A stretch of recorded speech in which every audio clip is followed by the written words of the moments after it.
Hello everyone, आज हम पढ़ने वाले हैं क्लास 10 साइंस का चैप्टर नंबर 2 जिसका नाम है एसिड बेस एंड सॉल्ट्स।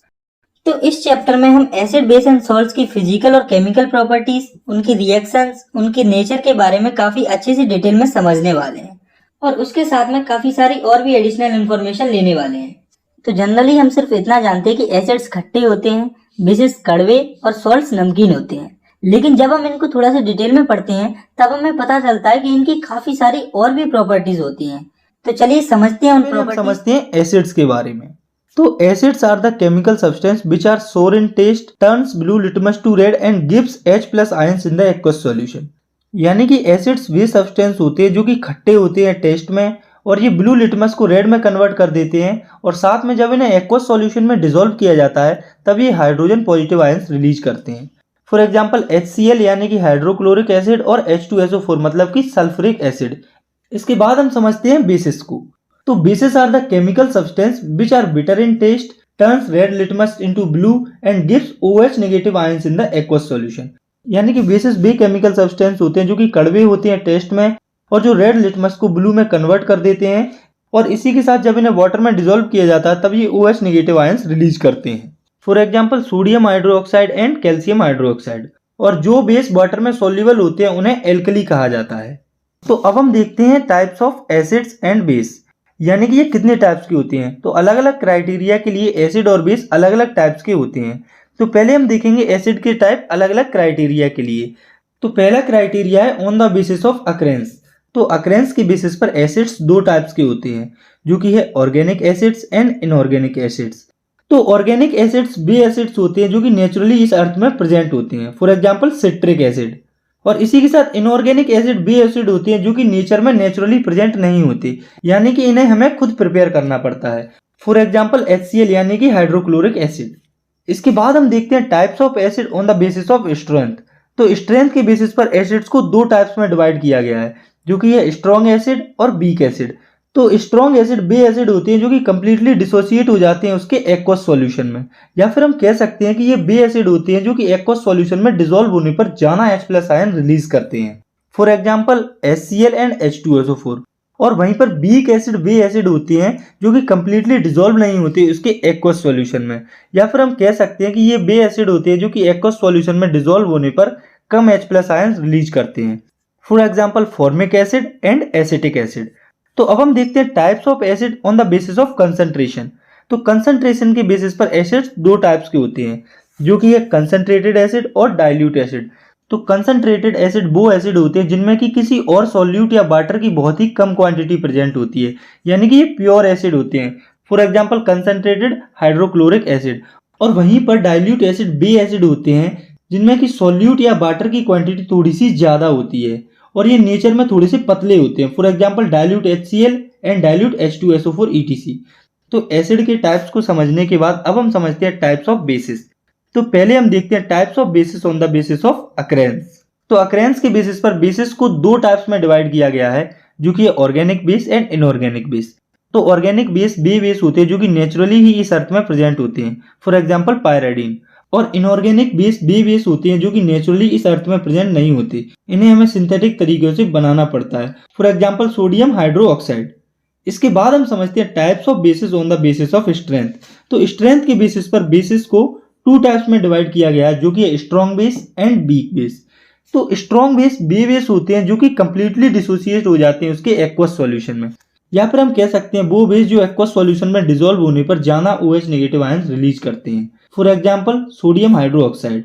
और वहीं पर वीक बेस वे बेस होते हैं जो कि कंप्लीटली डिसोसिएट नहीं होते उसके एक्वस सॉल्यूशन में, या फिर हम कह सकते हैं ये वो बेस होते हैं जो कि एक्वस सॉल्यूशन में कम OH नेगेटिव आयंस प्रोड्यूस करते हैं, फॉर एग्जांपल अमोनिया। तो अब हम देखते हैं types of basis on the basis of concentration. तो कंसंट्रेशन के बेसिस पर भी बेसिस टू टाइप्स के होते हैं जो कि कंसंट्रेटेड बेस और डाइल्यूट बेस। तो कंसंट्रेटेड बेस वो बेस होते हैं जिनमें कि वाटर की या किसी और सॉल्यूट की बहुत कम क्वांटिटी प्रेजेंट होती है और ये थोड़े से गाढ़े बेस होते हैं, for example concentrated NaOH, for example concentrated sodium hydroxide. और वहीं पर डाइल्यूट बेस वे बेस होते हैं जिनमें कि वाटर या किसी और सॉल्यूट की क्वांटिटी काफी ज्यादा होती है और ये थोड़े से पतले होते हैं, for example dilute sodium hydroxide. तो यहाँ तक हमने एसिड बेस की कुछ कॉमन प्रॉपर्टीज और उनके टाइप्स को समझ लिया है। लेकिन अब हम ये देखते हैं कि हमें पता कैसे चलता है कि कोई कंपाउंड एसिड है या बेस है। तो इसके लिए हमारे पास होते हैं इंडिकेटर्स। तो आइए समझते हैं इन इंडिकेटर्स के बारे में। तो these are the chemical substance which changes their colour और smell in the presence of an acid और बेस। यानी कि इंडिकेटर्स वे केमिकल कंपाउंड्स होते हैं जो कि एसिड या बेस की प्रेजेंस में अपने कलर या स्मेल को चेंज कर देते हैं। इसके बाद हम देखते हैं इंडिकेटर्स के टाइप, यानी कि टाइप्स ऑफ इंडिकेटर। तो बेसिकली इंडिकेटर्स 3 टाइप्स के होते हैं, जो कि है नेचुरल इंडिकेटर्स, सिंथेटिक इंडिकेटर्स और ऑल्फैक्टरी इंडिकेटर्स। तो सबसे पहले हम समझते हैं नेचुरल इंडिकेटर्स को। तो ये वो इंडिकेटर होते हैं जो कि नेचर में डायरेक्टली प्रेजेंट होते हैं। फॉर एग्जांपल लिटमस और टर्मरिक यानी कि हल्दी। तो जब लिटमस एसिड के कांटेक्ट में आता है तब ये रेड हो जाता है, और जब ये बेस के कांटेक्ट में आता है तब ये ब्लू हो जाता है। और ऐसे ही जब टर्मरिक एसिड के कांटेक्ट में आती है तब इसके कलर में कोई चेंज नहीं आता, वहीं पर जब ये बेस के कांटेक्ट में आती है तब ये रेड हो जाती है। तो इसके बाद हमें समझना है दूसरे टाइप के इंडिकेटर को, जो कि है सिंथेटिक इंडिकेटर। तो ये वो इंडिकेटर होते हैं जो कि नेचर में नेचुरली प्रेजेंट नहीं होते हैं, इन्हें हमें खुद सिंथेसाइज करना पड़ता है। For example methyl orange and phenolphthalein. तो जब मिथाइल ऑरेंज एसिड के कांटेक्ट में आता है तब इसका कलर रेड हो जाता है, वहीं पर जब ये बेस के कांटेक्ट में आता है तब ये येलो हो जाता है कलर में। इसी तरह से जब फिनोफ्थलीन एसिड के कांटेक्ट में आता है तब ये कलरलेस रहता है, और जब ये बेस के कांटेक्ट में आता है तब ये वायलेट या डार्क पिंक कलर शो करता है। और तीसरे टाइप्स के इंडिकेटर्स जो कि हमें समझना है वो है ऑल्फैक्टरी इंडिकेटर्स। तो ये वो सब्सटेंस होते हैं जो कि डिफरेंट स्मेल देते हैं एसिड और बेस की प्रेजेंस में। For example vanilla essence and clove oil. तो वेनिला एसेंस जिसे कि आइसक्रीम फैक्ट्रीज में यूज किया जाता है आइसक्रीम को फ्लेवर देने के लिए, जब ये एसिड के कांटेक्ट में आता है तब इसकी स्मेल बहुत ही तेजी से इंक्रीज होती है, और जब यही वेनिला एसेंस बेसिस के कांटेक्ट में आता है तब इसमें से कोई स्मेल नहीं आती है। और दूसरा ऑयल फैक्ट्री इंडिकेटर है क्लोव ऑयल, यानी कि लौंग का तेल। जब ये क्लोव ऑयल एसिड के कांटेक्ट में आता है तब इसकी स्मेल इंक्रीज होती है, वहीं पर जब ये क्लोव ऑयल बेसिस के कांटेक्ट में आता है तब इसकी जो स्मेल है वो डिक्रीज होती है। तो यहाँ पर हमारे जो इंडिकेटर्स हैं वो खत्म होते हैं। और अब हमें समझना है chemical properties of acid and bases, यानी कि एसिड्स और बेसिस की केमिकल प्रॉपर्टीज। तो पहले हम देखते हैं रिएक्शन विद मेटल्स, यानी कि एसिड और बेस की रिएक्शन मेटल के साथ। तो जब एसिड मेटल के साथ रिएक्ट करता है तो सॉल्ट फॉर्म होता है और साथ में हाइड्रोजन गैस रिलीज होती है। For example 2HCl plus Zn gives ZnCl2 plus H2। यानी कि जब हाइड्रोक्लोरिक एसिड जिंक के साथ रिएक्ट करता है तब जिंक क्लोराइड फॉर्म होता है और हाइड्रोजन गैस रिलीज होती है। और वहीं पर जब कोई बेस मेटल के साथ रिएक्ट करता है तब भी सॉल्ट फॉर्म होता है और साथ में हाइड्रोजन गैस रिलीज होती है। For example 2NaOH plus Zn gives Na2ZnO2 plus H2। यानी कि जब सोडियम हाइड्रोक्साइड जिंक के साथ रिएक्शन करता है तो सोडियम जिंकेट जो कि एक सॉल्ट होता है वो फॉर्म होता है और साथ में हाइड्रोजन गैस रिलीज होती है।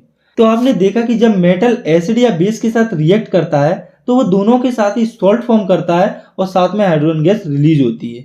तो अब हमें ये देखना है कि ये जो हाइड्रोजन गैस हमें मिल रही है इसे हम कैसे टेस्ट कर सकते हैं, यानी कि टेस्टिंग ऑफ हाइड्रोजन गैस। तो ये जो हाइड्रोजन गैस रिलीज हो रही है उसे हम टेस्ट कर सकते हैं बर्निंग कैंडल को गैस बबल के पास लाके। तो जब बर्निंग कैंडल को हाइड्रोजन गैस के बबल के पास लाया जाता है तो वो पॉप साउंड के साथ फट जाएगी और इससे हमें हाइड्रोजन का पता चल जाएगा। उसके बाद हम देखते हैं दूसरी केमिकल रिएक्शन को, जो कि है रिएक्शन विद मेटल कार्बोनेट्स और मेटल हाइड्रोजन कार्बोनेट्स। तो जब एसिड्स मेटल कार्बोनेट्स या मेटल हाइड्रोजन कार्बोनेट्स के साथ रिएक्ट करते हैं तब सॉल्ट, कार्बन डाइऑक्साइड और वाटर फॉर्म होता है। For example 2HCl plus Na2CO3 gives 2NaCl plus CO2 plus H2।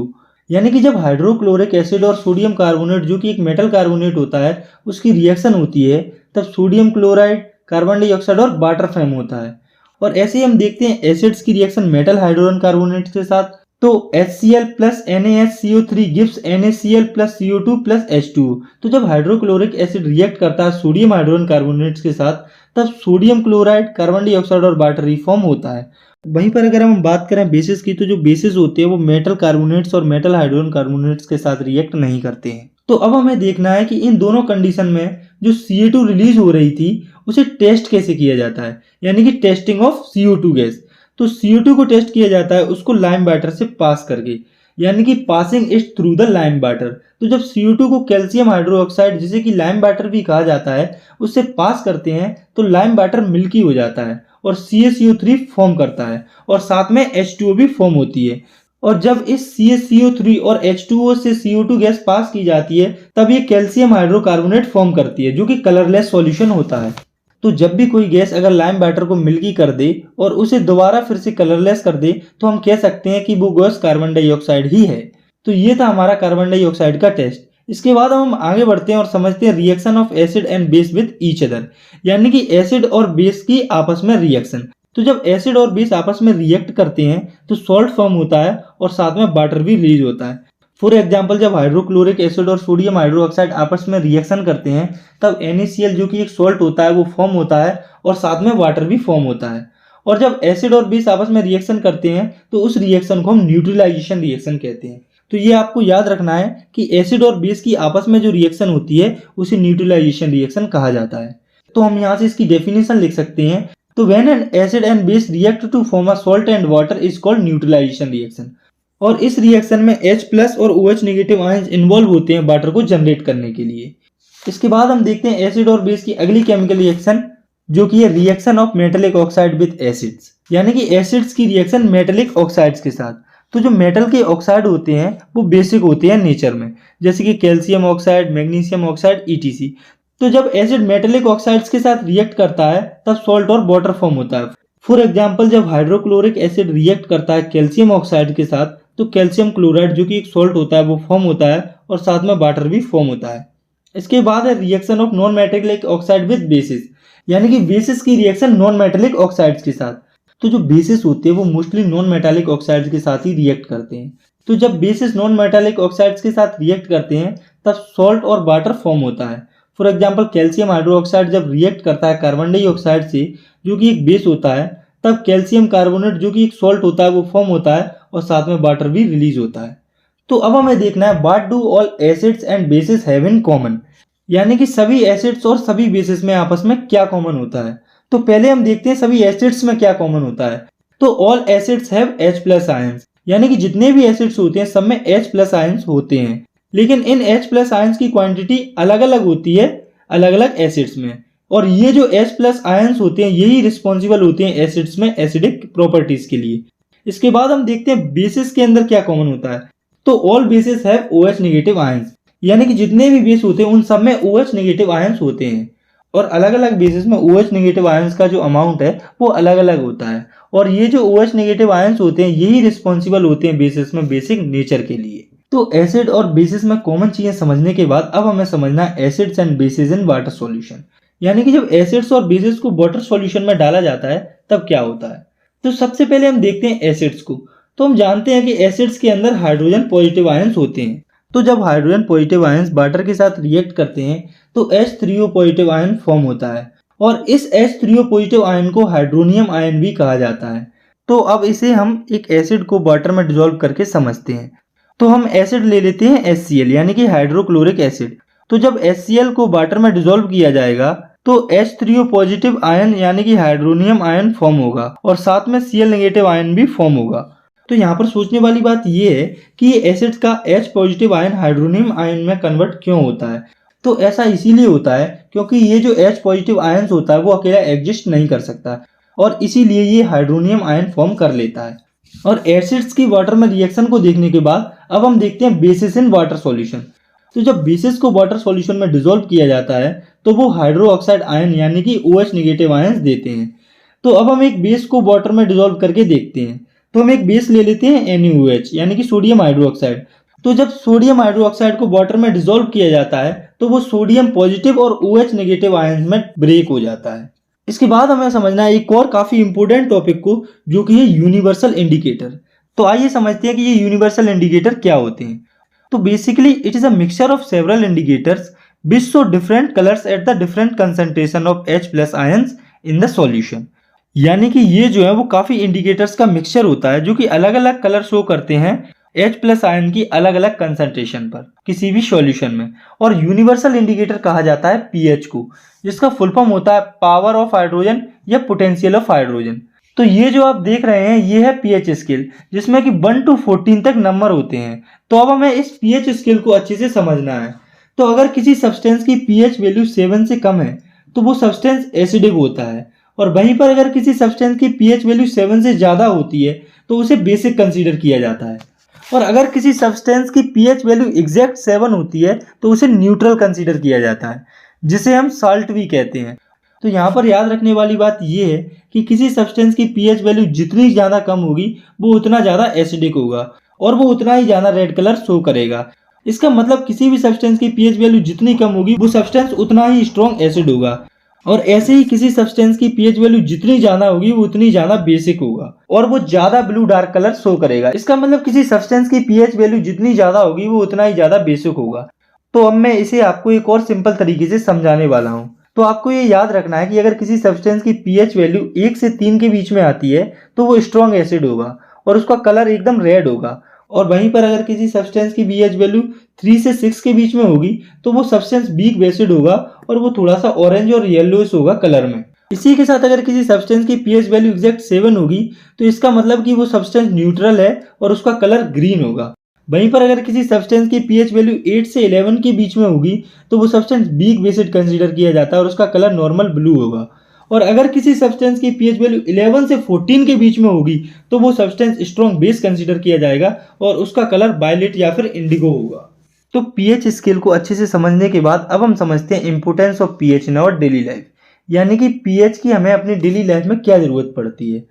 तो इसमें कि पहला है our body works effectively between the pH 7 to 7.8, मतलब कि हमारी जो ह्यूमन बॉडी होती है वो इफेक्टिवली वर्क करती है जब बॉडी की पीएच 7 से लेकर 7.8 के बीच में होती है, और अगर इस पीएच में कुछ चेंज आता है तो हमारी जो बॉडी है वो इफेक्टिवली काम नहीं करती।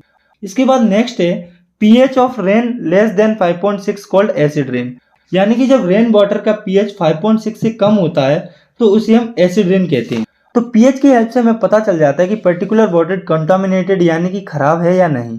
इसके बाद पीएच की तीसरी इंपोर्टेंस है कि tooth decay starts when pH of mouth become less than 5.5, यानी कि जब हमारे माउथ की पीएच 5.5 से कम हो जाती है तो हमारे जो दांत होते हैं वो डिके होने लगते हैं, यानी कि खराब होने लगते हैं। तो पीएच की हेल्प से हम हमारे दांतों को डिके होने से प्रिवेंट कर सकते हैं। इसके बाद पीएच की चौथी इंपोर्टेंस है कि plant need specific pH for their healthy growth, यानी कि हर एक जो प्लांट होता है उसको स्पेसिफिक पीएच चाहिए होती है ग्रो करने के लिए।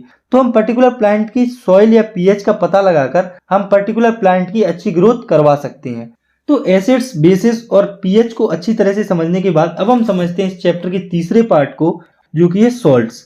तो आइए समझते हैं कि सॉल्ट्स क्या होते हैं। तो salt is an ionic compound formed by the neutralisation reaction, मतलब कि सॉल्ट एक आयोनिक कंपाउंड होता है जो कि न्यूट्रलाइजेशन रिएक्शन से फॉर्म होता है, और न्यूट्रलाइजेशन रिएक्शन के बारे में हम पहले ही पढ़ चुके हैं। चलिए एक बार इसे और देख लेते हैं। तो जब एसिड और बेस की आपस में रिएक्शन होती है तो सॉल्ट और वाटर फॉर्म होता है। For example HCl plus NaOH gives NaCl plus H2O।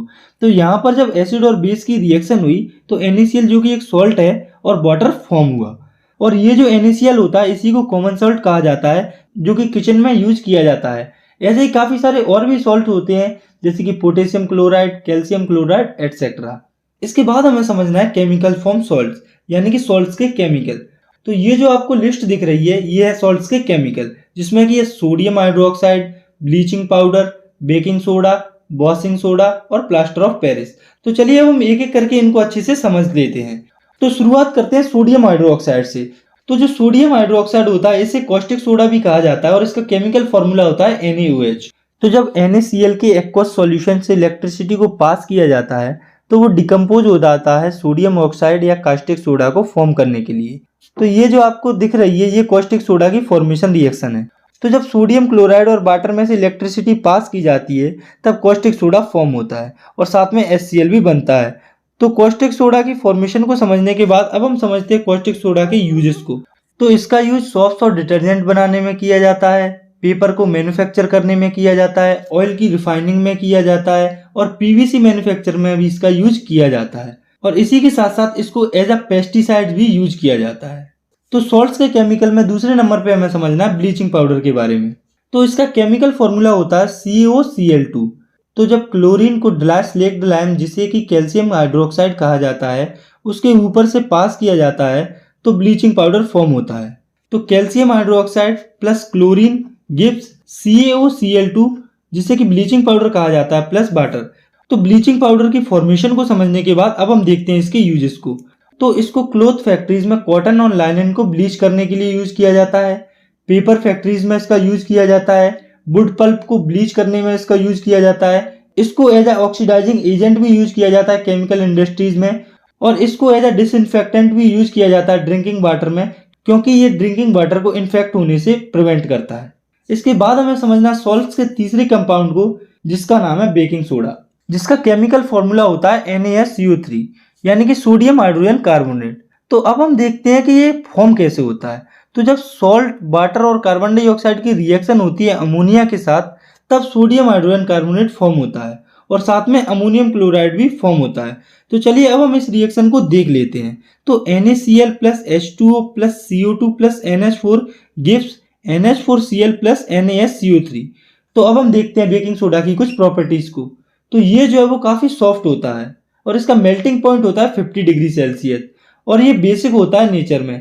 इसी के साथ ये नॉन करोसिव भी होता है, यानी कि ये काफी लंबे समय तक खराब नहीं होता। और जब इसे कुकिंग के टाइम पर हीट किया जाता है तब ये सोडियम कार्बोनेट, वाटर और CO2 में डिकम्पोज हो जाता है। तो ये तो थी बेकिंग सोडा की कुछ प्रॉपर्टीज। तो अब हम नजर डालते हैं इसके कुछ यूजेस पर। तो it is used in making cold drinks, यानी कि इसे कोल्ड ड्रिंक्स बनाने में यूज किया जाता है। और इनका दूसरा यूज है, it is used in the manufacturing of fire extinguisher, यानी कि फायर एक्सटिंजर्स बनाने में भी इसका यूज किया जाता है। इसका तीसरा यूज है, it is used as antacid. तो हम जानते हैं कि बेकिंग सोडा बेसिक नेचर का होता है, तो इसीलिए इसको एसिड के इफेक्ट को न्यूट्रलाइज करने के लिए भी एज अ एंटासिड यूज किया जाता है।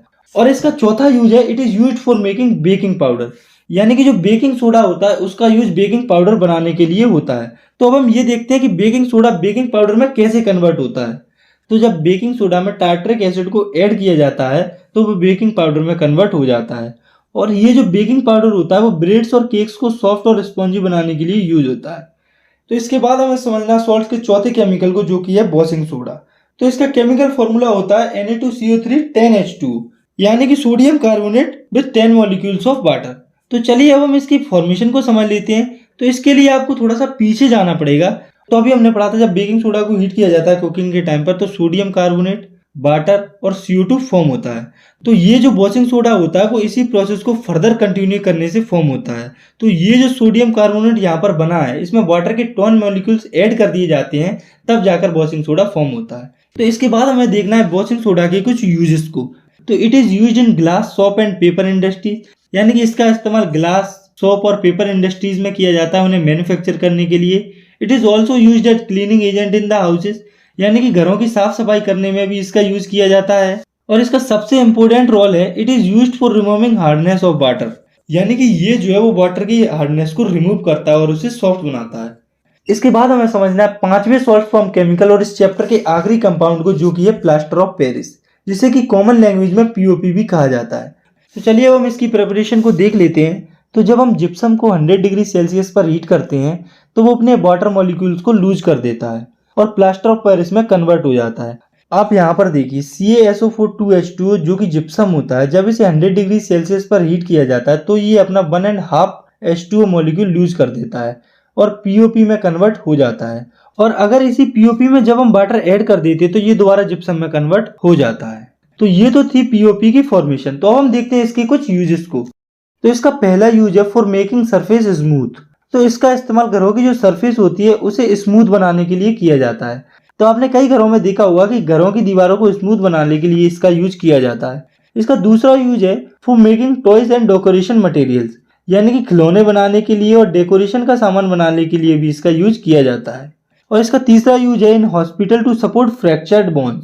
तो आपने कई बार देखा होगा जब किसी का हाथ पैर या कुछ और फ्रैक्चर हो जाता है तो डॉक्टर उस फ्रैक्चर्ड बोन को POP की हेल्प से ही सेटल करता है। तो इसी के साथ हमारा जो चैप्टर है वो खत्म होता है। आई होप आपको अच्छे से समझ में आया होगा। अगर वीडियो पसंद आई है तो आप इसे लाइक कर सकते हैं और क्लास 10 साइंस की ऐसी ही वीडियोस के लिए चैनल को सब्सक्राइब भी कर सकते हैं। तब तक के लिए thanks for watching, take care, bye bye.